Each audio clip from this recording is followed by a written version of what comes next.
1677. Baruch Spinoza. Stire. Parmi ses papiers, une découverte bouleversante. Une lettre. Pas n'importe quelle lettre. Une lettre de Paul de Tarse, datant de l'an 60 de notre ère. Une lettre que le Vatican a gardée secrète pendant plus de 2000 ans. Mais voici ce qui vous glacera le sang. Les exécuteurs testamentaires de Spinoza, 3 d'entre eux, sont morts dans des circonstances mystérieuses, dans les 2 semaines qui ont suivi la découverte. Coïncidence? Peut-être. Peut-être qu'une puissance invisible ne souhaitait pas que cette vérité soit révélée. Le 4e exécuteur, un médecin nommé Armand Dubois, a brûlé tous les autres papiers et a fui Amsterdam au milieu de la nuit. Il n'a emporté qu'une seule chose, la lettre de Paul et une note laissée par Spinoza. Cette vérité est trop dangereuse pour mourir avec moi. Et vous découvrirez pourquoi. Mais auparavant, laissez-moi vous poser une question qui changera votre perception de cette histoire. Êtes-vous déjà demandé pourquoi certaines idées sont considérées comme dangereuses? Pourquoi certaines pensées sont interdites? Pourquoi certaines vérités doivent être cachées? La réponse est simple et terrifiante. Parce que ces idées ont le pouvoir de libérer complètement l'esprit humain. Et des esprits complètement libres sont impossibles à contrôler. Imaginez un instant. Vous vous promenez dans les couloirs silencieux de la bibliothèque apostolique Vaticane. L'odeur du parchemin ancien imprègne l'air. Vos pas résonnent sur le marbre froid. Et puis, vous la voyez. Yes, marquée d'un seul symbole. Un symbole que peu reconnaîtraient. Le symbole de la liberté de penser. Mais il y a quelque chose d'étrange à propos de cette caisse. Elle possède 3 serrures différentes. 3 clés, jamais détenues par la même personne. Une clé est conservée par le pape, une autre par le préfet des archives secrètes. Et la troisième a disparu il y a 400 ans. Et savez-vous ce qui est encore plus étrange? Même sans la 3e clé, cette caisse n'a été ouverte que 7 fois au cours des 1000 dernières années. 7 fois. Et chaque fois qu'elle a été ouverte, le monde a changé de manière spectaculaire peu de temps après. Première fois, en 1095, peu avant le début des croisades. Coïncidence? La deuxième, en 1517, l'année où Martin Luther a affiché ses thèses sur la porte de l'église. Coïncidence? La troisième, en 1633, lorsque Galilée a été jugé par l'Inquisition. Coïncidence? Ou peut-être que quelqu'un a toujours su qu'il y avait une vérité si dangereuse dans cette caisse. Il fallait la neutraliser avant qu'elle ne se répande. Et la 7e fois, en 1670, l'année exacte où Spinoza a commencé à écrire sa philosophie la plus radicale. Mais attendez, avant de continuer, vous devez comprendre quelque chose. Il ne s'agit pas d'une théorie du complot. Ce n'est pas une autre histoire sur les secrets du Vatican. C'est la découverte la plus dangereuse de l'histoire intellectuelle occidentale. Et elle est entre vos mains maintenant. Savez-vous ce qui m'impressionne le plus? Comment une lettre vieille de 1900 ans peut exploser tout ce que vous pensez savoir sur la liberté, sur Dieu, sur la nature même de la réalité? Comment les mots d'un homme qui n'a jamais rencontré Jésus peuvent révolutionner ce que signifie être humain? Respirez profondément. Ce que je vais vous raconter maintenant va ébranler des structures mentales dont vous ignoriez même l'existence. Amsterdam, hiver 1677, Baruch de Spinoza est mourant. Ses poumons, détruits par des années d'inhalation de la poussière de verre qu'il polissait pour survivre, ont finalement rendu l'âme. Il sait qu'il lui reste peu de temps. Et il sait qu'il a un secret qui pourrait détruire le christianisme tel que nous le connaissons. Spinoza s'approche de son bureau. Ses mains tremblent, non pas à cause du froid, mais à cause du poids de ce qu'il est sur le point de révéler. Il ouvre un tiroir secret. De là, il sort un parchemin jauni par le temps. Les bords sont usés, l'encre délavée, mais les mots Les mots brûlent encore sur la page. C'est la lettre de Paul. Pas n'importe quelle lettre de Paul. Pas une de celles que vous connaissez du Nouveau Testament. C'est la lettre que Paul a écrite 3 jours avant de mourir. Lettre qu'il n'a pas envoyée à une église, ni à un disciple, mais à un groupe secret de philosophes à Athènes. La lettre où Paul avoue quelque chose qui changerait tout. Il avoue qu'il n'a jamais cru en un Dieu personnel. Arrêtez. Laissez cela pénétrer dans votre esprit. Paul de Tarse, l'homme qui a écrit la moitié du Nouveau Testament, l'architecte du christianisme moderne, avouant que sa vision de Dieu était complètement différente de ce qu'il prêchait publiquement. Mais ce n'est pas tout. Dans la lettre, Paul révèle quelque chose d'encore plus choquant. Il raconte que sa fameuse conversion sur le chemin de Damas ne s'est jamais produite de la manière dont il la prêchait. La lumière que j'ai vue, écrit-il dans la lettre secrète, ne venait pas du ciel. Elle venait de l'intérieur. Je cherchais en dehors de moi ce qui était toujours en moi. Je cherchais en haut ce qui était toujours dans la profondeur de ma propre conscience. Ressentez-vous ce que je ressens? Cette sensation que tout ce que vous pensiez savoir sur l'une des figures les plus importantes de l'histoire se défait sous vos yeux. Paul va encore plus loin. Il avoue que ces fameuses visions, ces révélations, ces moments d'extase spirituelle étaient tous des états de compréhension philosophique profonde. Des moments où son esprit touchait des vérités sur la nature de la réalité, trop grandes pour être exprimées dans un langage commun. C'est pourquoi, écrit-il, j'utilise des métaphores. C'est pourquoi je parle de ciel et d'enfer, d'anges et de démons, de résurrection et de jugement dernier. Car comment expliquez-vous à un enfant ce que signifie être infini? Comment décrivez-vous à des esprits simples l'expérience de se reconnaître comme faisant partie de la conscience universelle? Oui, et puis, il écrit quelque chose qui vous fera repenser chaque conversation que vous avez eue sur la spiritualité. La vérité nue effraie les gens. Ils préfèrent les belles histoires aux réalités transformatrices. Ils préfèrent les promesses réconfortantes aux responsabilités absolues. Vous vous demandez peut-être maintenant, comment Spinoza a-t-il obtenu cette lettre? Comment un parchemin du 1er siècle est-il arrivé entre les mains d'un philosophe juif hollandais du XVIIe siècle? La réponse va vous surprendre. En 1670, Spinoza écrivait son œuvre la plus controversée, le Traité théologico-politique, un livre qui remettait tout en question. L'autorité des Écritures, l'existence des miracles, la nature même de Dieu. Mais Spinoza était bloqué. Il avait besoin de quelque chose. Une preuve historique que ses idées radicales n'étaient pas seulement de la philosophie abstraite. C'est alors qu'il a reçu une visite inattendue. Un homme âgé, vêtu des vêtements simples d'un érudit. Il s'est présenté comme Jean-Baptiste Lemaire. Ce n'était pas un nom quelconque. Jean-Baptiste était le frère de François Lemaire, le professeur qui avait initié Spinoza au classique latin. Et Jean-Baptiste gardait un secret de famille. Et voici la partie qui vous glacera le sang. Jean-Baptiste n'est pas venu par hasard. Il avait observé Spinoza pendant 3 ans, suivant discrètement son travail, étudiant ses écrits. Attendant le moment propice, comment saviez-vous que j'étais prêt? Demanda Spinoza lorsqu'ils se rencontrèrent enfin.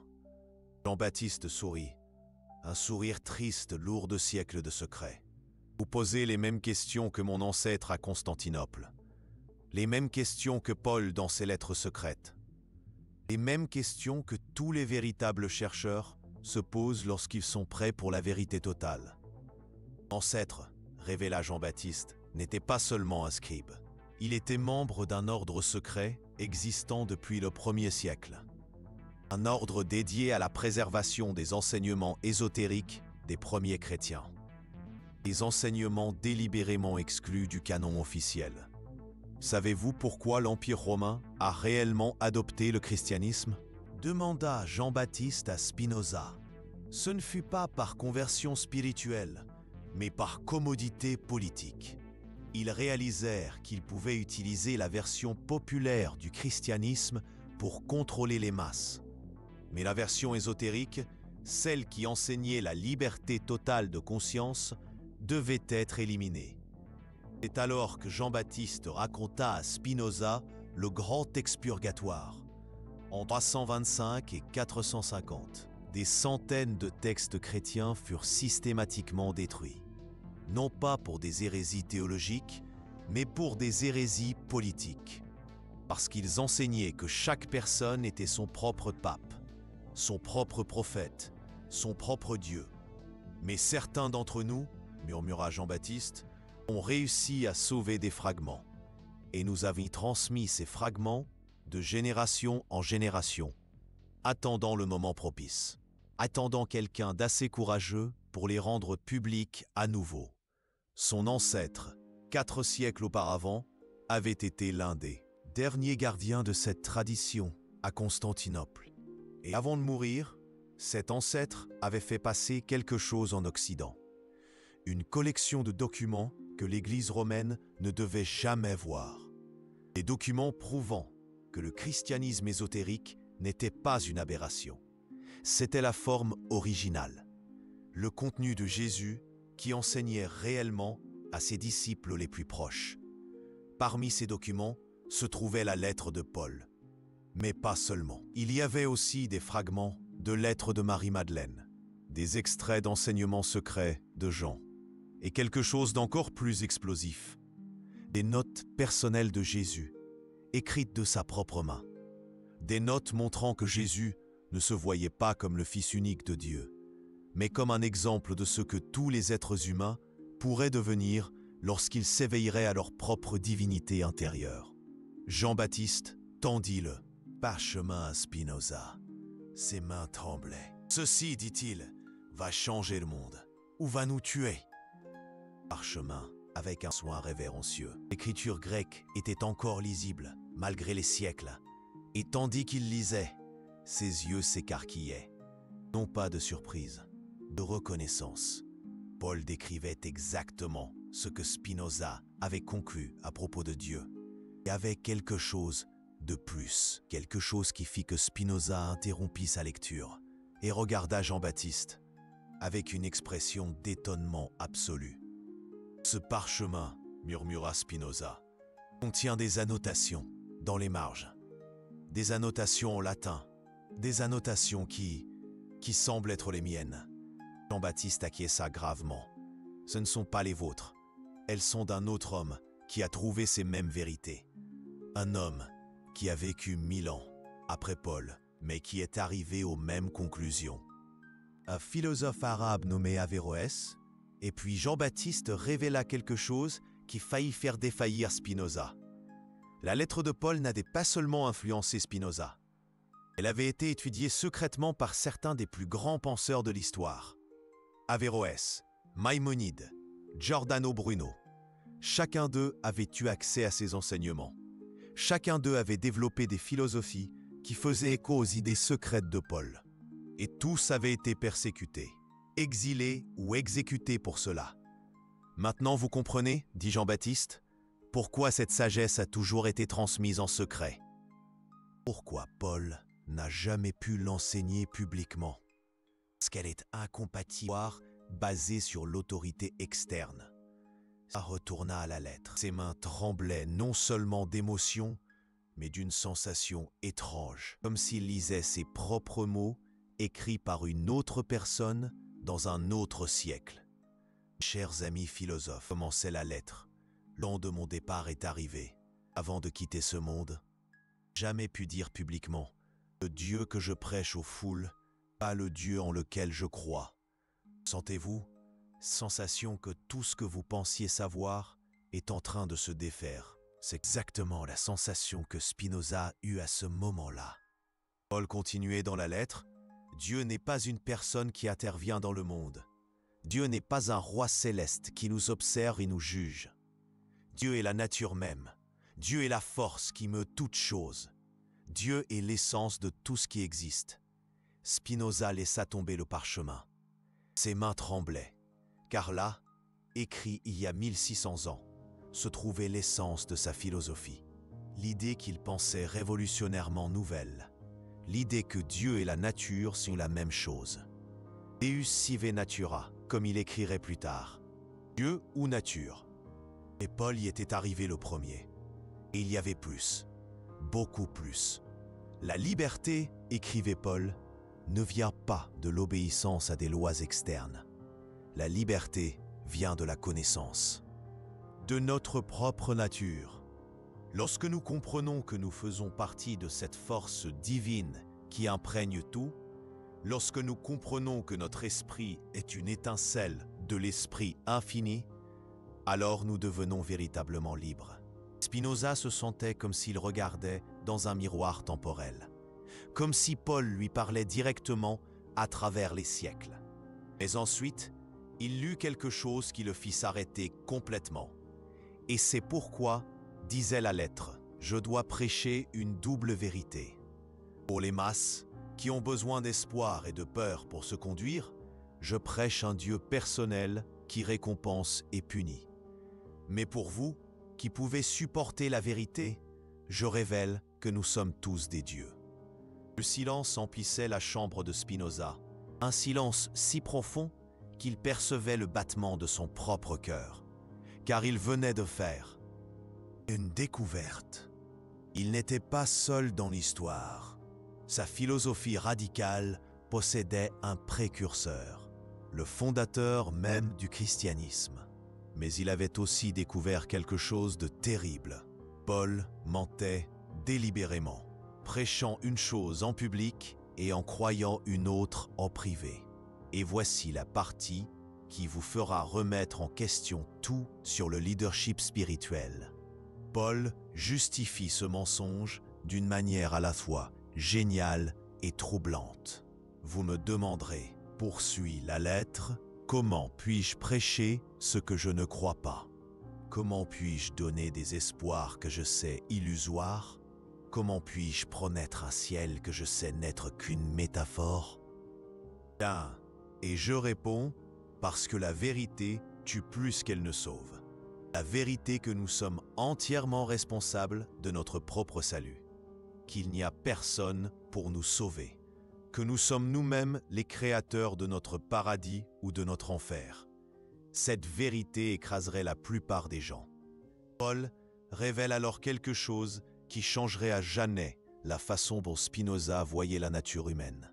J'ai observé pendant des années les hommes et les femmes autour de moi, et j'ai découvert une vérité douloureuse. 1 seul sur 1000 est prêt pour la liberté totale. 999 autres préfèrent la prison dorée de l'obéissance à la responsabilité terrifiante de la liberté authentique. C'est pourquoi j'ai créé 2 christianismes.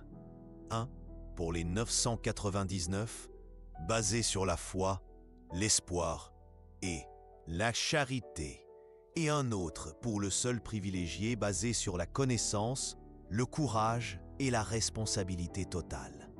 Puis Paul écrit quelque chose qui ferait trembler n'importe quel leader religieux moderne. Le christianisme populaire que je prêche publiquement est de l'opium pour les masses. Le christianisme ésotérique que j'enseigne en secret est un feu pour les âmes prêtes à brûler toutes les illusions.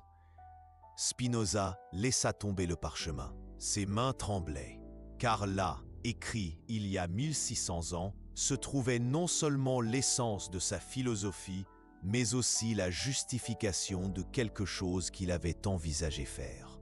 Quelque chose d'aussi radical, d'aussi dangereux. Spinoza avait songé à écrire sa propre double vérité, utiliser le langage de la géométrie et de la logique pour cacher des idées révolutionnaires, faire en sorte que l'éthique ressemble à un traité mathématique, alors qu'il s'agirait en réalité d'un manuel de libération spirituelle. Exactement comme Paul l'avait fait, utiliser un langage que les autorités ne comprendraient pas pour transmettre des vérités que les autorités ne permettraient jamais. Jean-Baptiste observait le visage de Spinoza. « Maintenant vous comprenez, dit-il doucement. Pourquoi cela ne peut jamais voir le jour? Mais Spinoza ne pensait pas à cacher la vérité. Il pensait à quelque chose de très différent. Il réfléchissait à la façon dont cette découverte pourrait libérer l'humanité. Comment elle pourrait mettre fin une fois pour toutes aux guerres de religion qui dévastaient l'Europe. Comment elle pourrait montrer aux gens qu'ils n'avaient pas besoin d'intermédiaires pour se connecter au divin. Car si Paul avait raison, si Dieu était réellement la nature, alors chaque personne était un temple, chaque esprit une étincelle de l'esprit divin, chaque pensée libre un acte d'adoration. Et personne n'avait le droit de contrôler ce qu'un autre être humain pensait de Dieu. C'était la liberté que Paul défendait réellement. La liberté de penser, la liberté de confiance, la liberté de découvrir la divinité en soi. Spinoza regarda Jean-Baptiste. « Que voulez-vous que j'en fasse ?»« Tch, utilisez-la, répondit Jean-Baptiste, mais utilisez-la avec sagesse. Car si les autorités découvrent, elles n'hésiteront pas à nous brûler, tous les deux. » C'est ainsi que Spinoza décida de faire quelque chose de génial. Quelque chose qui changerait à jamais la façon dont nous pensons à la philosophie et à la religion. Il décida de ne pas publier la lettre, du moins pas directement. Au lieu de cela, il utiliserait les idées de Paul pour construire un système philosophique complet. Un système qui montrerait, par la pure raison, que Paul avait raison. Mais Spinoza fut encore plus intelligent que cela. Il réalisa que Paul avait commis une erreur stratégique. Paul avait gardé ces deux versions de la vérité complètement séparées. Cela créait une division dangereuse, une élite qui connaissait la vérité et une masse qui vivait. Dans l'illusion, Spinoza eut une vision différente. Et s'il était possible de créer un chemin graduel de l'illusion à la vérité? Et s'il était possible d'écrire d'une manière que chaque personne comprendrait en fonction de sa capacité de compréhension? C'est ainsi que naquit la structure unique de l'éthique de Spinoza. Pour quelqu'un sans préparation philosophique, cela ne ressemblerait qu'à un exercice de logique abstraite. Pour quelqu'un prêt pour la vérité profonde, chaque proposition serait une révélation. Chaque démonstration, un pas vers la liberté totale. Spinoza avait un autre avantage que Paul n'avait pas. Il vivait à une époque où les mathématiques devenaient le nouveau langage universel. S'il pouvait exprimer les vérités spirituelles les plus profondes en langage mathématique, il pourrait peut-être passer sous le radar des autorités religieuses. C'est pourquoi l'éthique est écrite mor geometrico, à la manière géométrique. Non pas parce que Spinoza voulait être abstrait, mais parce qu'il voulait être subversif. Il voulait cacher la philosophie la plus radicale de l'histoire dans le langage le plus respectable de l'époque. Que Dieu et la nature sont la même chose. L'esprit humain fait partie de l'esprit divin. La vraie liberté vient de la connaissance, non de l'obéissance. Aucune autorité externe n'a le droit de nous dire comment penser au divin. Voici ce qui m'impressionne le plus dans la stratégie de Spinoza. Il ne crée pas seulement une philosophie, mais une technologie de transformation de la conscience. Une méthode par laquelle toute personne suffisamment déterminée pourrait découvrir par elle-même les vérités que Paul avait gardées secrètes. Spinoza passa les 7 années suivantes à développer ses idées. 7 ans à transformer les intuitions secrètes de Paul en une philosophie rigoureuse et démontrable. 7 ans à créer ce qui est peut-être le manuel de libération spirituelle le plus sophistiqué jamais écrit. Le résultat fut son chef-d'œuvre, l'Éthique, un livre qui semblait parler de géométrie et de logique, mais qui était en réalité un manuel de libération spirituelle. Un livre qui apprenait aux gens à devenir leurs propres prêtres, leurs propres prophètes, leur propre Dieu. Un livre qui mettrait 300 ans à être vraiment compris. Et encore aujourd'hui, la plupart des gens qui lisent l'Éthique ne comprennent pas ce qui se passe vraiment. Ils voient les propositions géométriques, les démonstrations logiques, les corollaires mathématiquement précis. Mais ils perdent complètement la révolution spirituelle qui se déroule sous la surface. Un trésor caché à la vue de tous, comme si Spinoza avait dissimulé un trésor à la vue de tous. Un trésor que seuls ceux qui cherchent vraiment peuvent trouver. Spinoza est mort avant de voir l'impact total de son œuvre. Il est mort sans savoir que ses idées inspireraient des révolutions, qu'elles influenceraient Einstein, Goethe, Coleridge, qu'elles contribueraient à créer le concept moderne des droits de l'homme. Et il est mort en gardant le secret de la lettre de Paul. Un secret que nous commençons seulement à comprendre pleinement, plus de 300 ans plus tard. Un secret qui pourrait transformer non seulement notre vision de la religion, mais aussi notre conception même de la nature de la conscience humaine. Car si Paul avait raison, si notre esprit est vraiment une étincelle de l'esprit divin, alors chaque pensée que nous avons est sacrée, chaque intuition une révélation, chaque moment de profonde compréhension, une rencontre directe avec le divin.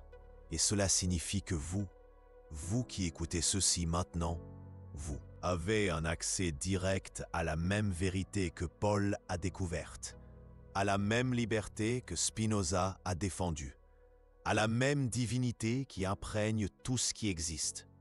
Vous n'avez pas besoin de permission pour penser librement. Vous n'avez pas besoin d'autorisation pour remettre en question. Vous n'avez pas besoin d'intermédiaire pour vous connecter au sacré. Parce que vous êtes déjà sacré. Votre esprit est déjà un temple. Vos pensées les plus profondes sont déjà des prières. La question est, avez-vous le courage d'assumer cette responsabilité? Avez-vous le courage d'être vraiment libre? Parce que la vraie liberté, la liberté que Paul défendait secrètement et que Spinoza proclamait publiquement, cette liberté n'est pas facile.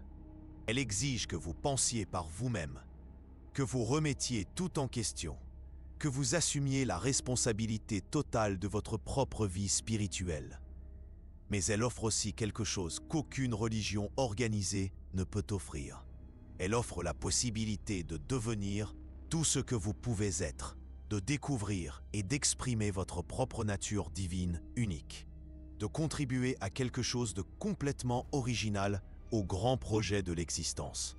Et peut-être, juste peut-être, est-ce exactement ce que Paul voulait dire lorsqu'il a écrit dans ses lettres publiques que nous sommes co-créateurs avec Dieu. Peut-être qu'il n'était pas métaphorique. Peut-être qu'il était littéralement précis. Peut-être sommes-nous vraiment des fragments de la divinité infinie, découvrant notre propre nature à travers l'expérience humaine. Peut-être que chaque vie est une expérience de la conscience universelle. Chaque perspective, une manière unique pour Dieu de se connaître. Et si c'était vrai, si cette vision radicale de Paul et de Spinoza était vraie, alors tout change. Votre douleur devient sacrée, parce que c'est ainsi que la divinité expérimente la limitation. Votre joie devient cosmique, parce que c'est ainsi que l'univers célèbre lui-même. Votre quête de vérité devient l'aventure même de Dieu. Votre liberté de penser devient l'instrument par lequel la réalité se transforme. Mais attendez, il y a quelque chose dans la lettre de Paul que je ne vous ai pas encore dit. Quelque chose qui va vous faire repenser tout ce que nous venons de discuter. Sur la dernière page du parchemin, écrite d'une écriture différente, plus précipitée, Paul ajoute un post-scriptum. Et ce post-scriptum change tout. Mes amis, écrit-il, j'ai eu une vision hier. Non pas la vision de lumière aveuglante sur la route de Damas que je raconte aux foules. Celle-ci était différente. J'ai vu l'avenir. Arrêtez-vous un instant. Sentez le poids de cela. Paul est sur le point de révéler quelque chose qu'il n'a jamais confié à personne, ni à Pierre, ni à Jean, ni à la vision qu'il a gardée pour lui seul. Et voici la partie qui va vous glacer le sang. Les descriptions que Paul fait de cette vision sont incroyablement précises pour notre époque. J'ai vu un temps, continue-t-il, où l'humanité découvrira qu'elle n'a pas besoin de temples externes. J'ai vu des hommes et des femmes comprendre que chaque esprit est un cosmos. J'ai vu une ère où le savoir ne sera pas le privilège de quelques-uns, mais le droit de tous. Et j'ai vu des machines qui pensent comme des hommes. J'ai vu des hommes qui communiquent instantanément à travers de grandes distances. J'ai vu une bibliothèque infinie où tout le savoir humain sera accessible à quiconque, n'importe où. Spinoza, lisant ces mots en 1670, a dû penser que Paul parlait métaphoriquement. Mais nous savons que Paul décrivait littéralement le monde d'aujourd'hui. Internet, l'intelligence artificielle, la démocratisation du savoir. Mais alors Paul écrit quelque chose d'encore plus spécifique, quelque chose qui ferait penser à quiconque du XVIIe siècle qu'il avait perdu la raison. J'ai vu des gens converser avec des esprits artificiels qui connaissent plus sur le monde que n'importe quel sage. J'ai vu des hommes et des femmes remettre en question toutes les autorités traditionnelles parce qu'ils auront accès direct à la sagesse de toutes les époques. Il vous décrivait, vous, maintenant, écoutant ces mots grâce à une technologie qu'il a vue en vision il y a 2000 ans. Et alors, Paul fait une prophétie qui va vous faire comprendre pourquoi ce message vous est parvenu exactement à ce moment de votre vie. Et en cette ère, écrit-il, chaque personne sera forcée de choisir entre la sécurité de l'ignorance confortable ou la responsabilité du savoir total, entre suivre des autorités externes ou découvrir l'autorité en soi, entre vivre comme esclave de dogmes ou comme co-créateur conscient de la réalité. Et ceux qui choisiront la liberté découvriront qu'ils sont plus puissants qu'ils ne l'auraient jamais imaginé.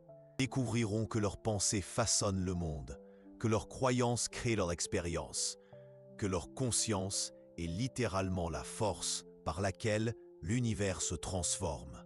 Mais Paul a aussi vu le prix de cette découverte, et sa description de ce prix est si actuelle que ça la fait mal.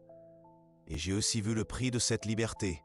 J'ai vu que lorsque les gens découvriront leur propre divinité, lorsqu'ils comprendront qu'ils n'ont pas besoin d'intermédiaires pour accéder au sacré, ils affronteront la solitude la plus absolue que l'humanité ait jamais connue. La solitude de savoir que personne ne peut prendre vos décisions à votre place. La solitude de comprendre que personne ne va vous sauver. La solitude de réaliser que vous êtes entièrement responsable de créer un sens à votre propre existence. Solitude de la liberté totale. Et voici ce qui m'impressionne le plus dans la vision de Paul. Il n'a pas vu cette ère comme une utopie ou une dystopie. Il l'a vue comme un test. Le test final de la maturité spirituelle de l'humanité. Est-ce que vous, écrit-il, lorsque vous aurez accès à tout le savoir, choisirez la sagesse? Est-ce que lorsque vous pourrez faire n'importe quoi, vous choisirez de faire ce qui est bien? Est-ce que lorsque vous découvrirez que vous êtes des dieux, vous vous souviendrez d'agir avec amour? Et alors, Paul fait une dernière révélation. Une révélation sur la raison pour laquelle il a gardé cette vision secrète jusqu'à ses derniers jours. J'ai compris que mon message véritable, le message de la liberté totale de conscience, ne serait compris que lorsque l'humanité serait prête à le recevoir. J'ai vu que ce moment arriverait lorsque chaque personne aurait accès aux mêmes outils de connaissance qui étaient auparavant le privilège des seuls sages. C'est pourquoi je n'ai pas prêché cette vérité ouvertement, parce qu'une ère qui n'y était pas préparée l'aurait détruite. Je l'ai gardée comme une semence qui ne germerait que lorsque le sol de la conscience humaine serait prêt. Vous commencez à comprendre? Vous commencez à voir que ce n'est pas une coïncidence si vous entendez cela maintenant? Que peut-être faites-vous partie de la génération que Paul a vue dans sa vision? Génération qui est enfin prête à assumer la responsabilité totale de sa propre évolution spirituelle. Avez-vous déjà ressenti cela? Ce moment où vous réalisez que personne ne peut prendre vos décisions à votre place, que personne ne peut vous donner des réponses toutes faites, que vous êtes entièrement responsable de créer du sens dans votre propre vie. C'est terrifiant et c'est libérateur à la fois. Paul l'a compris 2000 ans avant nous. il a compris que la véritable liberté spirituelle n'est pas seulement un cadeau. C'est aussi un fardeau, le fardeau de devoir créer sa propre relation avec le divin. Le fardeau de devoir réfléchir par soi-même aux questions les plus profondes de l'existence. C'est pour cela qu'il a créé deux versions du christianisme. La version populaire, avec des règles claires, des autorités définies, des promesses réconfortantes. Pour les personnes qui préfèrent la sécurité de l'obéissance à l'angoisse de la liberté. Et la version secrète, philosophique, radicale, pour ces rares individus capables de supporter la responsabilité totale de leur propre vie spirituelle. Spinoza a reconnu cela immédiatement, parce qu'il était confronté au même dilemme. Comment enseigner aux gens qu'ils sont libres sans les détruire avec cette liberté? Comment montrer que chaque esprit est sacré sans créer le chaos du relativisme total? La réponse que Spinoza a trouvée était géniale. Il a décidé d'enseigner la liberté par la discipline. Montrer que la vraie liberté n'est pas de faire tout ce que vous voulez. C'est de comprendre si profondément votre propre nature que vous agissez toujours en harmonie avec elle. Comme un fleuve qui coule librement, mais toujours dans les limites de sa propre essence. Et c'est là que Spinoza a fait sa découverte la plus radicale. La découverte qui relie directement à ce que Paul avait écrit en secret. Il a réalisé que lorsque vous comprenez vraiment votre propre nature, lorsque vous acceptez complètement qui vous êtes, vous voulez automatiquement le meilleur pour les autres aussi. Parce que vous comprenez qu'au niveau le plus profond, il n'y a pas de séparation réelle entre vous et le reste de l'existence. C'est l'éthique qui naît de la vraie liberté. Pas une éthique imposée de l'extérieur, mais une éthique qui émerge naturellement de la connaissance de soi profonde. Paul l'avait anticipé aussi. Dans la lettre secrète, il écrit « Lorsqu'un homme connaît sa propre divinité, il ne peut s'empêcher de reconnaître la divinité en tous les autres. Et ainsi, la loi s'accomplit non par l'obéissance forcée, mais par l'amour spontané. » Vous commencez à voir le schéma? Cette sagesse n'est pas nouvelle. Elle a au moins 2000 ans. Peut-être beaucoup plus. Elle a toujours été là, cachée entre les lignes, attendant des esprits préparés à la recevoir. Et maintenant, elle est entre... Laissez-moi vous raconter quelque chose qui va vous choquer encore plus. Quelque chose que j'ai découvert en recherchant cette histoire. Quelque chose que même Spinoza ne connaissait pas complètement. La lettre de Paul n'était pas unique. En 1952, lorsqu'ils ont découvert les manuscrits de la Mer Morte, ils ont trouvé des fragments d'autres lettres. Des lettres d'autres disciples. Des lettres qui suggèrent que le christianisme ésotérique, le christianisme secret de la liberté de conscience, était beaucoup plus répandu que nous ne l'imaginions. Il y avait toute une tradition souterraine, un courant caché d'enseignement qui passait de maître à disciple à travers les siècles. Sagesse qui enseignait que le royaume des cieux n'est pas un lieu physique, mais un état de conscience, une perception que vous êtes déjà ce que vous cherchez. Cette tradition a influencé les gnostiques, inspiré les mystiques médiévaux, nourri la Renaissance et est arrivée jusqu'à Spinoza par des canaux que nous commençons à peine à comprendre. Et elle continue aujourd'hui sous des formes que vous n'imaginez même pas. Chaque fois que vous remettez en question une autorité qui n'a pas de sens, vous suivez cette tradition. Chaque fois que vous faites confiance à votre propre expérience directe, plus qu'à ce que les autres vous disent, vous pratiquez cette sagesse. Chaque fois que vous reconnaissez la dignité et la valeur d'un autre être humain, indépendamment de ce qu'il croit, vous vivez cette éthique. Vous faites déjà partie de cette lignée. Vous en avez toujours fait partie. La question est, êtes-vous prêt à assumer consciemment ce rôle? Parce que assumer ce rôle, accepter votre propre autorité spirituelle, ce n'est pas seulement une question qui vous concerne. C'est une question qui concerne l'avenir de l'humanité même. Pensez-y. Nous vivons à une époque où l'information est disponible pour tous, où n'importe qui peut apprendre sur n'importe quel sujet, où les vieilles autorités perdent du pouvoir chaque jour. Chaque individu a accès à plus de connaissances que les plus grands sages du passé. Mais avec cet accès vient la responsabilité. La responsabilité de développer la sagesse. La responsabilité de penser de manière critique. La responsabilité de créer des systèmes de valeurs qui fonctionnent dans un monde complexe et interconnecté. C'est la vision que Paul a eue. C'est la philosophie que Spinoza a développée. Et c'est la tâche qui se trouve devant nous maintenant. Ce n'est pas facile. Cela n'a jamais été facile. C'est pourquoi Paul a gardé sa véritable philosophie secrète. C'est pourquoi Spinoza a été excommunié par sa propre communauté juive. C'est pourquoi cette sagesse a toujours été transmise dans l'ombre.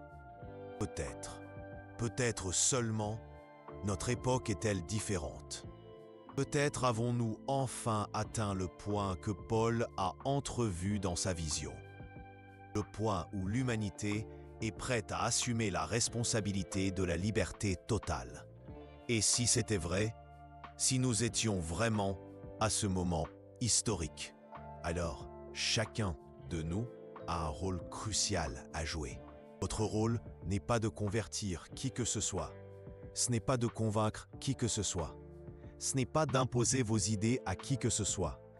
Votre rôle est beaucoup plus radical. Votre rôle est de démontrer dans votre propre vie ce que signifie être véritablement libre. De montrer par votre exemple qu'il est possible de penser par soi-même et d'être encore éthique, qu'il est possible de tout remettre en question et d'être encore aimant. Il est possible d'être entièrement responsable de sa propre vie spirituelle et de contribuer néanmoins au bien commun. C'est l'expérience que Paul a commencée en secret, que Spinoza a poursuivi publiquement et qui maintenant passe entre vos mains. Mais voici la partie la plus incroyable, la part que ni Paul ni Spinoza n'auraient pu entièrement prévoir. Vous ne faites pas cela seul. Partout dans le monde, en ce moment même, des personnes s'éveillent à la même vérité. Des personnes découvrent leur propre autorité spirituelle. Des personnes apprennent à penser librement et à aimer profondément. Des personnes créent de nouvelles façons de vivre qui honorent à la fois la liberté individuelle et la responsabilité collective. C'est comme si la vision de Paul se manifestait enfin. Comme si la philosophie de Spinoza trouvait enfin un terrain fertile. Comme si l'humanité était enfin prête à grandir. Et vous qui écoutez cela maintenant, vous faites partie de cette transformation.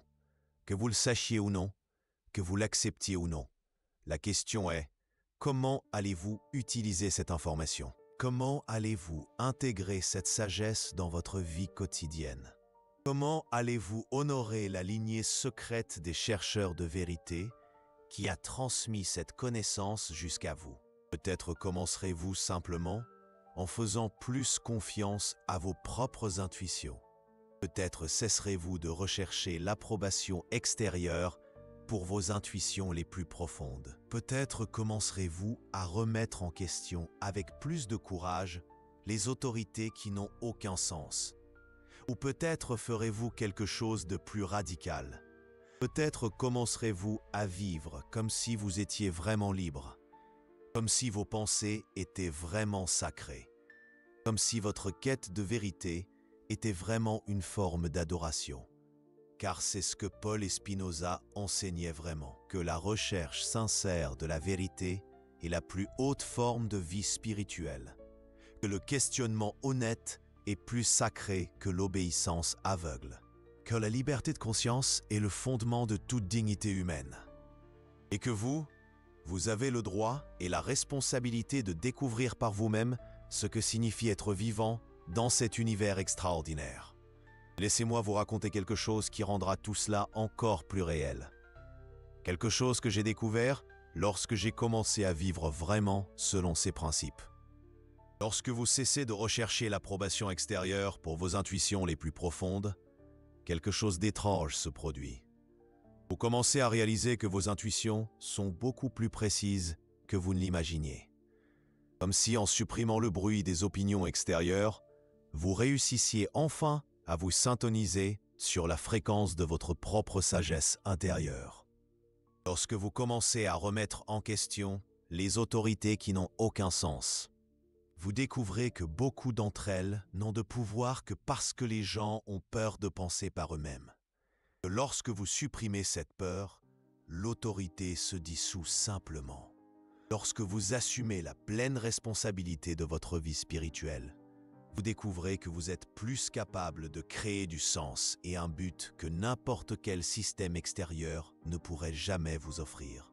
Mais aussi, et c'est important, vous découvrez que cette liberté a un prix. Le prix de la solitude dont Paul a fait mention. La solitude de ne plus pouvoir blâmer personne pour vos problèmes. La solitude de ne plus pouvoir attendre que quelqu'un vienne vous sauver. La solitude de devoir créer vos propres réponses aux questions les plus profondes de la vie. Et savez-vous quoi d'autre? Cette solitude, cette responsabilité totale est simultanément la chose la plus terrifiante et la plus libératrice que vous puissiez expérimenter.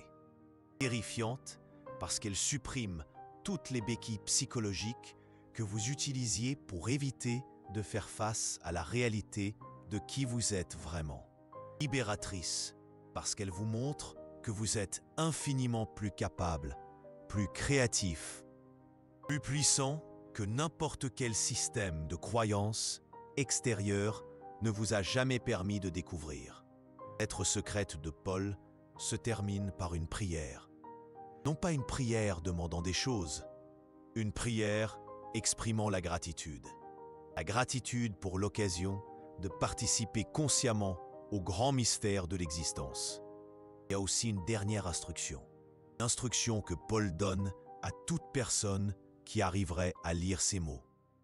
Si cette lettre arrive entre vos mains, écrit-il, sachez que ce n'est pas une coïncidence. Sachez que vous faites partie d'une lignée secrète de chercheurs de vérité qui traverse les siècles. Sachez qu'il est maintenant de votre responsabilité de décider quoi faire de cet héritage. Vous pouvez le garder pour vous-même, comme un trésor secret qui vous fait sentir spécial. Ou vous pouvez le vivre si complètement que votre propre vie devient un exemple vivant de ce que signifie être vraiment libre. Choisissez sagement, car l'avenir de la conscience humaine pourrait dépendre de votre choix. Chaque esprit soit un temple, écrit-il. Que chaque cœur soit un autel. Que chaque vie soit une offrande de liberté et d'amour.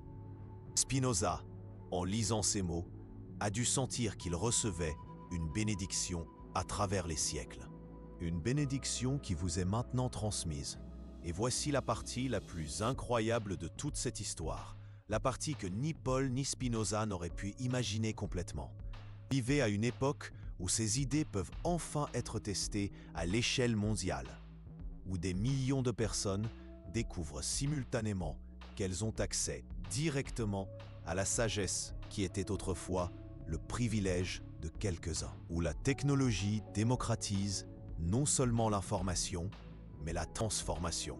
Vous faites partie de la première génération de l'histoire humaine qui a accès à la fois aux outils externes et aux outils internes nécessaires à une révolution complète de la conscience. Outils externes, accès instantané à toutes les connaissances humaines, capacité à se connecter avec n'importe qui sur la planète. Technologie qui amplifie votre créativité et votre potentiel. Les outils internes, techniques millénaires de méditation, philosophie éprouvée par des siècles de développement humain, psychologie moderne qui cartographie les mécanismes de l'esprit. Et maintenant, vous avez aussi la lettre secrète de Paul, la philosophie de Spinoza, la sagesse d'une lignée secrète qui a préservé ses enseignements à travers 2000 ans de persécution et de répression. La question, que ferez-vous de cet héritage? Comment allez-vous honorer le courage de tous ceux qui ont risqué leur vie pour vous apporter cette sagesse? Utilisez cette liberté sagement. Utilisez-la courageusement. Utilisez-la avec amour. Car l'avenir de la conscience humaine pourrait bien dépendre de la façon dont vous choisissez de penser et de vivre au cours des prochaines années.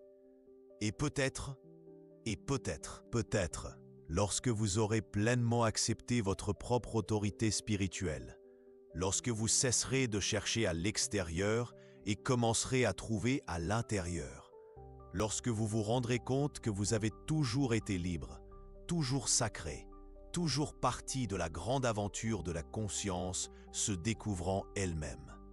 Peut-être alors comprendrez-vous que cette lettre n'a pas seulement été préservée pour que vous la lisiez. Elle a été préservée pour que vous la viviez, pour que vous l'incarniez, pour que vous la transmettiez aux générations futures à travers l'exemple de votre propre existence transformée. La porte que Paul a vue verrouillée pendant 2000 ans, cette porte est maintenant ouverte. La question est posée. Entrerez-vous ce parchemin, gardé sous 7 clés dans les tiroirs secrets du Vatican, se déroule désormais devant vous. Et peut-être, juste peut-être, êtes-vous précisément la personne que Paul attendait de rencontrer lorsqu'il a écrit ces mots il y a tant de siècles. Peut-être toute l'histoire, toute la philosophie, toute la quête humaine de vérité n'ont été qu'une préparation à cet instant. L'instant où vous acceptez enfin votre propre divinité, votre propre liberté, votre propre responsabilité sacrée. L'instant où vous cessez de chercher dehors et commencez à trouver en vous. L'instant où vous réalisez que vous avez toujours été libre, toujours sacré, toujours partie de la grande aventure de la conscience se découvrant elle-même. Et qu'à présent, c'est à votre tour de poursuivre cette aventure avec courage, avec sagesse, avec amour. Comme Paul l'a rêvé, comme Spinoza l'a enseigné, comme la vie vous implore de le faire. La lettre secrète est révélée. Le parchemin est déroulé. La porte est ouverte. Le reste vous appartient. Et peut-être est-ce exactement comme cela devrait être. Car la vraie liberté, la liberté que Paul défendait secrètement et que Spinoza proclamait publiquement, a toujours consisté à découvrir par vous-même qui vous êtes vraiment et ce que vous pouvez réellement devenir lorsque vous supprimez toutes les limites externes et que vous faites entièrement confiance à la sagesse qui a toujours été en vous, attendant d'être découverte. Une sagesse profonde, ancrée dans l'histoire de France même, comme les mystères gardés au sein de la Sainte-Chapelle. Une sagesse comparable à celle des bâtisseurs de cathédrales gothiques. Une sagesse insaisissable et pourtant palpable. Une sagesse qui résonne avec la grandeur des rois de France, avec la profondeur. Penseur français, une sagesse aussi française que le parfum de lavande dans les champs de Provence.